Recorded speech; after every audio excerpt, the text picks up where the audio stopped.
আল্লাহর জান্নাতের চেয়েও শ্রেষ্ঠ হবে এমন জান্নাত বানিয়ে তিনি হুদ আলাইহিস সালামকে দেখাবেন। দর্শক, আপনাদের জানিয়ে রাখি, এই ঘটনা হযরত নূহ আলাইহিস সালামের পূর্বের ঘটনা। তখন এক একজন মানুষের সাধারণ গড় হায়াত ছিল 1000 থেকে 1500 বছর। তাই 200-300 বছর তখন হেসে খেলেই কেটে যেত। কিছুদিন পর বাদশাহ সাদ্দাত তার সমস্ত উজির, নাজির, মন্ত্রী এবং কর্মচারীকে ডেকে বলল, আমি দুনিয়াতে বেহেশত তৈরির পরিকল্পনা নিয়েছি, সুতরাং তোমরা উপযুক্ত জায়গার সন্ধান করো। সাদ্দাতের প্রধান উপদেষ্টা দীর্ঘ 15 বছর কঠোর পরিশ্রম করে পুরো বিশ্ব ভ্রমণ করে এমন একটি স্থান নির্বাচন করলো, ঐতিহাসিকদের মতে সেই স্থানটি বর্তমান তুরস্ক, ইরাক, ইরান, আর্মেনিয়া, আজারবাইজান সহ এই বিশাল অঞ্চলের 8000 মাইল চওড়া এবং 5000 মাইল প্রশস্ত এমন একটি স্থান নির্বাচন করা হলো সাদ্দাদের বেহেশত বানানোর জন্য। এই কথা শুনে বাদশাহ সাদ্দাত অনেক খুশি হলো।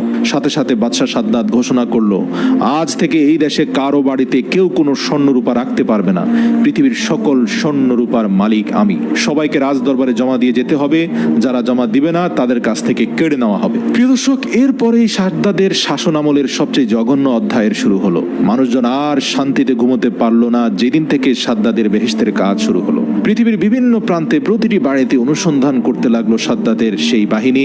যার বাড়িতে সোনারূপা হিরে পাওয়া যেত সেটিকে তারা নিয়ে চলে আসতো। এভাবে সাদ্দাদের সৈন্যবাহিনী সাধারণ মানুষের উপর অত্যাচার করত। দেশে ক্রমশ অন্যায় অত্যাচার বেড়ে গেল। বাদশাহ সাদ্দাত তার মন্ত্রীকে জিজ্ঞেস করলো, মন্ত্রী, বেহেশত তৈরির কাজ কত দূরে গেল? মন্ত্রী বলল, হুজুর, দুনিয়ার বিভিন্ন প্রান্তে যেখানে যত মূল্যবান জিনিস ছিল, স্বর্ণ, হিরে, মানিক, মুক্তা, জহরত, ইয়াকুত, মার্বেল, সব জোগাড় করেছি, কেড়ে নিয়েছি মানুষের কাছ থেকে। এমনই ভাবে পৃথিবীর বিভিন্ন প্রান্ত থেকে লক্ষ লক্ষ সুদক্ষ কারিগর ও মজুর বেহেশত তৈরির জন্য আসতে শুরু করলো। তাদেরকে বলা হলো, তোমরা বেহেশতের মধ্যে এমন অসংখ্য বালাখানা তৈরি করবে যার একটি